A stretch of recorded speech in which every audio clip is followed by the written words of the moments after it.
Welcome to the Living the Dream podcast with Curveball. If you believe, you can achieve.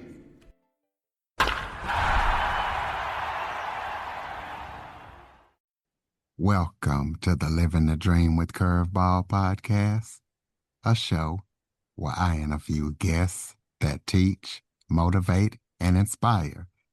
Today, I am joined by licensed clinical psychologist, CEO leadership coach, and best-selling and award-winning author, Yosi Amram. Yosi has successfully led 2 companies himself, and he has successfully worked with hundreds of CEOs, and these CEOs have been in charge of companies with thousands of employees and billions in revenue. So we're going to be talking to Yosi about his experience and any current or upcoming projects that he's working on that we need to know about. So Yosi, thank you so much for joining me. Thank you. Thanks for the opportunity. I'm happy to be here with you, and thanks for the kind words. Why don't you start off by telling everybody a little bit about yourself? Okay, well, you covered some of the basics. I'll just say a few other things going back. I was born and raised in Israel, which was was a torn part of this world, war-torn part of the world. I was a math and science kind of nerd kid and was drafted into the military at age 18. Luckily, it was peaceful time then. But to my surprise, I had the fastest promotion record in the history of my regiment, won all these awards. So, but despite excelling at the command and control model of the military, which is necessary in battle, that model really chafed at my soul. And I was interested in how can you build organizations and lead people on based on more humanistic principles that bring out the best in them. And that became kind of my lifelong dream and aspiration, which led me to come to the US and study engineering and business. And then, as you highlighted, became the reason I was the founder and CEO of 2 companies that I had the good fortune and the good blessing to be able to take public. And where I got to try out my theories about leading people and supporting their growth and actualization within a context of a tight-knit community. So now, during one of those, after its public offering, it was the early days of the internet. I was all excited and trying to capitalize on the internet, run around. And one of the things I tried to do to relax was get a massage. And while I was getting this deep tissue massage, I went into this deep state that is hard to describe, but basically the mystics would call it a spiritual awakening, which turned into what is also referred to in the field as a spiritual emergency, where it's kind of the energies of the transformation and the shift is happening so rapidly that the mind can't contain it, and basically blew my fuse and threw me into a manic episode. So that was a shattering experience and I was trying to lead this public company while I was kind of in this euphoric manic state. I had a lot of insights about where the internet was going, and I wanted everything done yesterday. This was 96, before the days of Google and Facebook and a lot of the big names. And I had the insight and the foresight to see where it's all going, but I just wasn't grounded and pragmatic in how to get there. So my team couldn't keep up. My board thought I was nuts, and they were right in a way. And so they put me on what they call the voluntary leave of absence. They passed the resolution. There was nothing voluntary about it, but it hit the headlines in the Wall Street Journal, the New York Times, and our stock price collapsed, which was nice for my ego, but it really didn't help my pocketbooks because I lost basically half my net worth. And I was also canceled. All of a sudden, there are all these rumors about being emotionally unstable. And I went from being at the top echelon of Silicon Valley CEOs at the forefront of the internet to being a canceled person that people didn't return emails or phone calls to. So That was very traumatic and painful, and a lot of grief and a lot of tears. But, it ultimately was a blessing in disguise, which changed the direction of my life, which is what led me to the second career, researching and understanding spiritual intelligence. And I could talk a lot more about that, but I'll pause. I think I've talked long enough. Yeah, I was just gonna say, yeah, that was gonna be my next question because you're a pioneer in the research of, so spiritual intelligence. So yeah, go into that and talk about that. Okay, so yeah, so I wanted to understand myself and understand what happened to me in that awakening experience, spiritual emergency. Was that delusion? Was I hallucinating? I was experiencing everything being part of one field of consciousness. And I wanted to understand why the businesses meant so much to me, that I overworked myself and was so driven. So that kind of led me to go back into school to get a PhD in clinical transpersonal psychology. So I'm a licensed clinical psychologist, and transpersonal psychology is just a branch of psychology that integrates spirituality into psychology. The origin of the word psyche from Greek actually is soul. And so these days we think of it as more as mind and thoughts. But really, the Greeks and many of the ancient traditions understand that our spirit and our psyche and our thoughts and our heart and our emotions and are really part of all dimensions of what it means to be human. And so transpersonal psychology kind of looks at the human holistically. And in that program, I heard of the term spiritual intelligence that was coined by a woman called Dana Zohar in a book called Rewiring the Corporate Brain. And I knew about all the work done around emotional intelligence, and that was put forth first as a concept by two academicians in 1990, Salovey and Meyer, and then popularized by Daniel Goleman in 1995 book by that name. And there was many models and research of what emotional intelligence was, and there were measures for it. So if you want to study something scientifically, you got to know how to measure it and show how it's associated with other variable. And there was all this research that showed that emotional intelligence leads to better leadership and better satisfying relationships and better contentment with life and career and success and all these good outcomes. So I was like, is there a parallel with spiritual intelligence?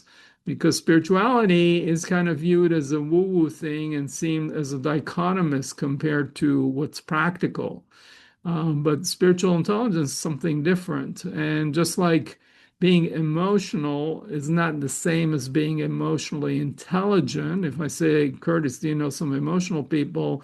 That might not be the best compliment. But if I say, do you know people that are emotionally intelligent? Oh, then that's bridges the gap between emotion and reason. So when I heard the term spiritual intelligence, I was excited and I wanted to know, okay, what is that and can we measure it and can we study how it affects leadership? And so that was the path I set on. And so I interviewed 71 teachers across all the world's wisdom traditions and spiritual traditions from Buddhism, Hinduism, Taoism, Islam, Christianity, Judaism, shamanism, etc.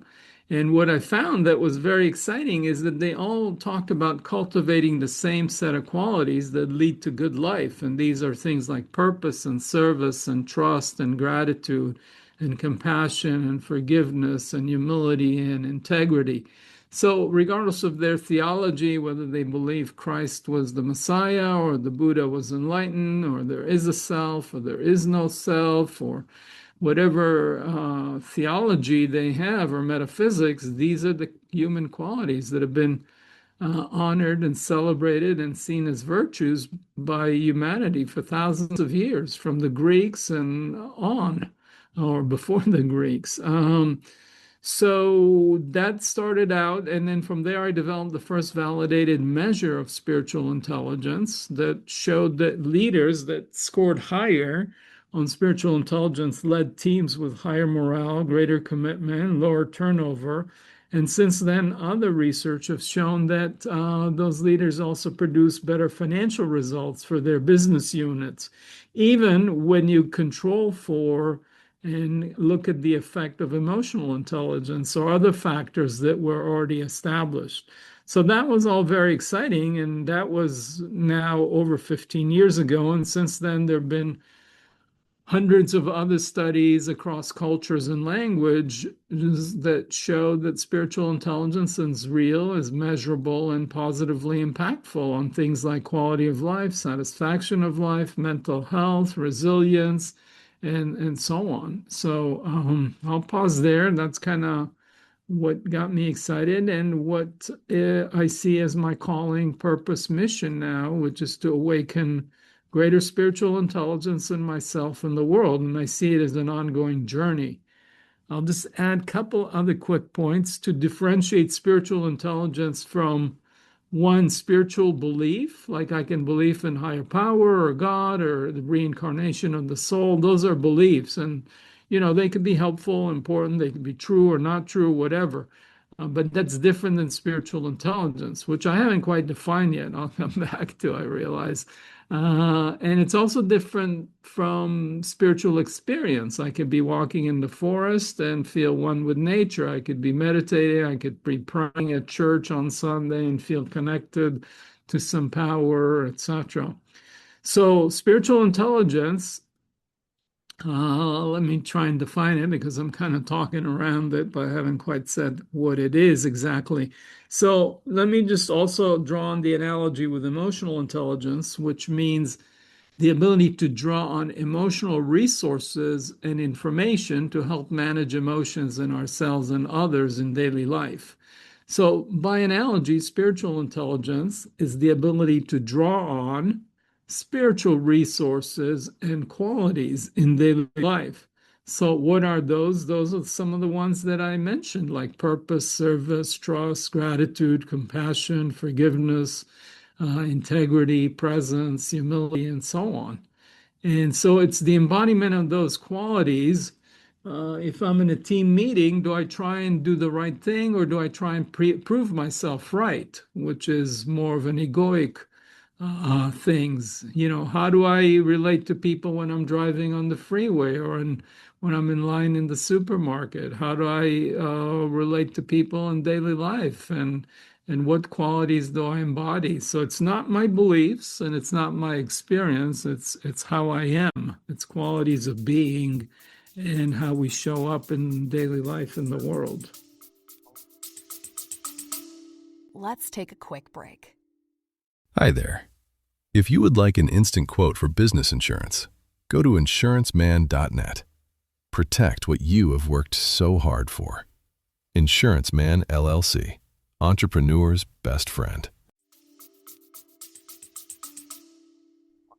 Well, you are also a best-selling and award-winning author, so talk to the listeners about your books. Tell them what they can expect when they read them and where they can get them. Okay, well, thank you for the opportunity.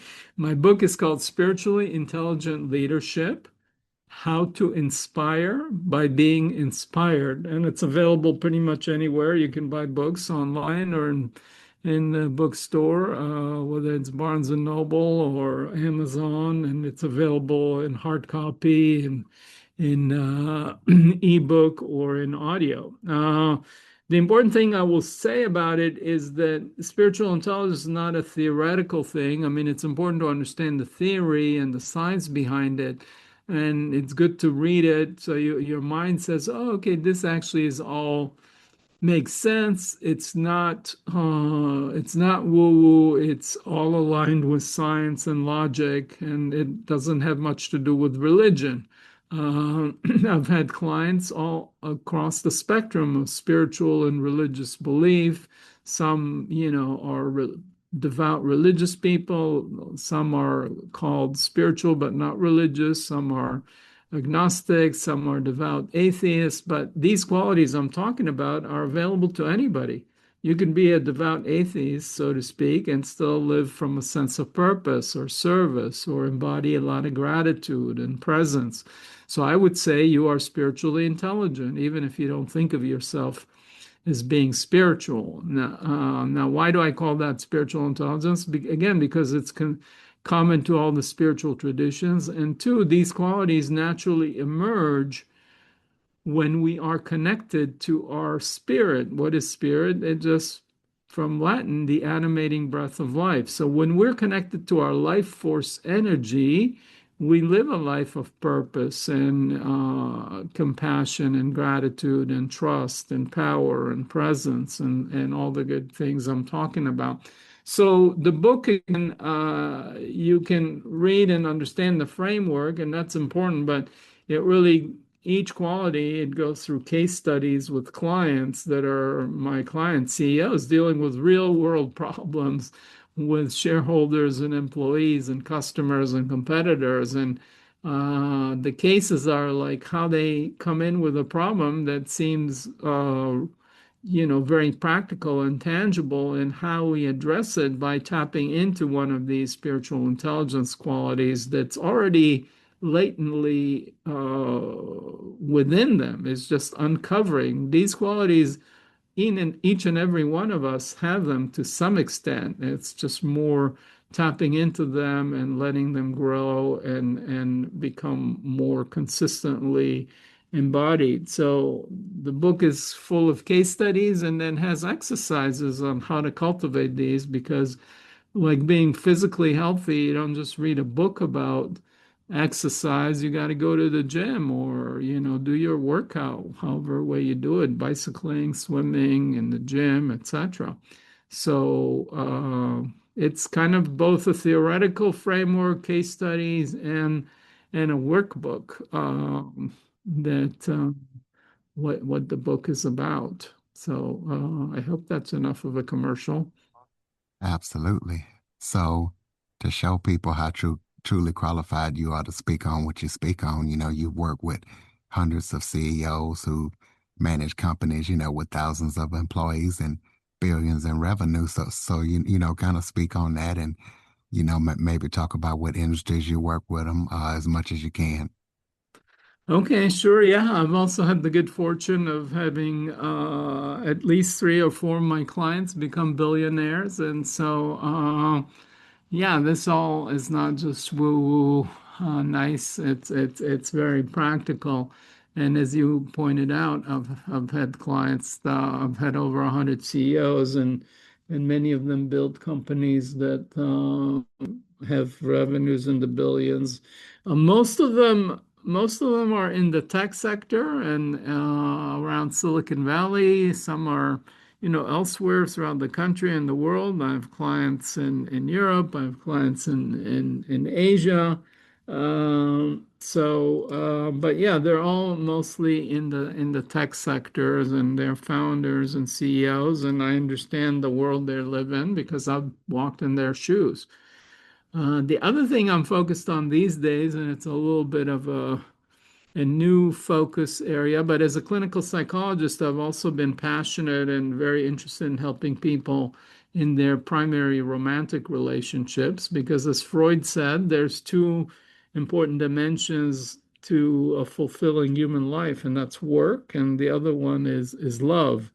So the spiritually intelligent leadership is mostly about people at work, although we're all leaders in our families, in our communities, and wherever we in our neighborhoods. So it's not just strictly work and business, but it's probably more heavily leaning there. But now I'm doing research with couples and looking at spiritually intelligent relationships and how these very same qualities of gratitude and humility and compassion and forgiveness and presence all show up in our primary relationships, and I think they're just as important and impactful there. And so that's a new initiative. I've been working with couples throughout my career as a psychologist, but I'm in the midst of a study with 100 couples, and both same-sex couples and hetero couples, and looking at how attachment, emotional intelligence, and spiritual intelligence all contribute to relational satisfaction. And the preliminary results are very exciting. So I'm just feel blessed and privileged to be doing this work, and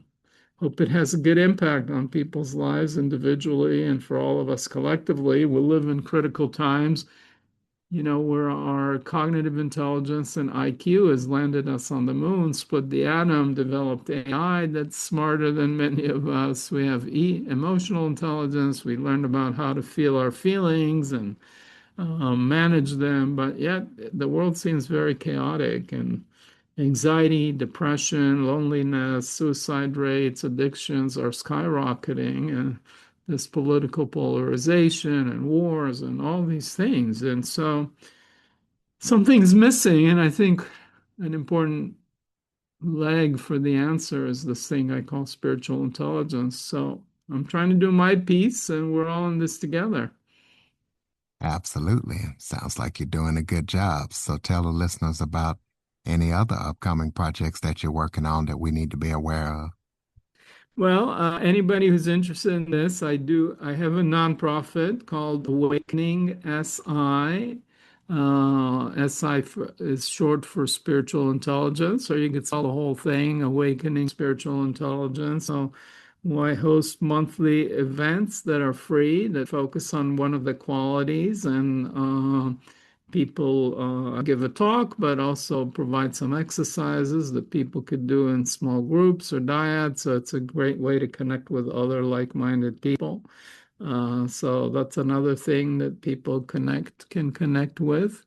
And if you go to my website, if you can remember the spelling of my name, yosiamram.net, then there are other resources and projects. There's a way you can get a free assessment of your spiritual intelligence, not looking at what your strengths are. Each of us has some strengths, whether it's mindfulness or gratitude or joy or purpose, etc. And what are some areas that you could develop? So I have a website that offers free assessments and so on. So yeah, but you could just start with either yosiamram.net or spirituallyintelligentleadership.com or awakeningsi.org. So if you can remember one of those.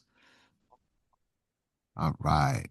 Well, we'll put that yosiamron.net in the show notes. So close us out with some final Yeah, thoughts. Amram. Yeah, Yep. Amram, two M's. Final thoughts? Well, one of the things I like to remind myself, and from time to time I forget, is that one of the self-renewing resources, everything in our universe is kind of finite, at least at the material level. And if I have $100 in my pocket and I give someone $1, then I have 99 left. I just have less. But if I have a certain amount of compassion or love or joy in my heart and I share it, I share that love, I do some act of kindness, I share my joy. Um, do I have less love, less joy, less compassion in my heart? No, it's actually increased. I enjoy it more. So, I think when we take that perspective, we shift from a mindset of scarcity to a mindset of abundance, and it creates a positive feedback loop. The more kindness and joy and compassion and love we share, the more joyful and love-filled we are, and our capacity and our hearts expand. So I just encourage us all to practice that. And it's not easy, but it's simple, but not easy. So, but that's why we call it practice. And the more we practice, then we become more loving and more joyful and more grateful. Absolutely, ladies and gentlemen. And for more information on what Yosi's doing, please visit yosiamram.net. curveball337.net for more information. Follow, rate, review, share this episode to as many people as possible. Pick up Yosi's book. If you or someone you know would like to be a guest on the Living the Dream with Curveball podcast, or you would like to leave feedback for the show or leave a review, please visit www.curveball337.com. Thank you for listening and supporting the show. And Yosi, thank you for all that you're doing to help make the world a better place. And thank you for joining me.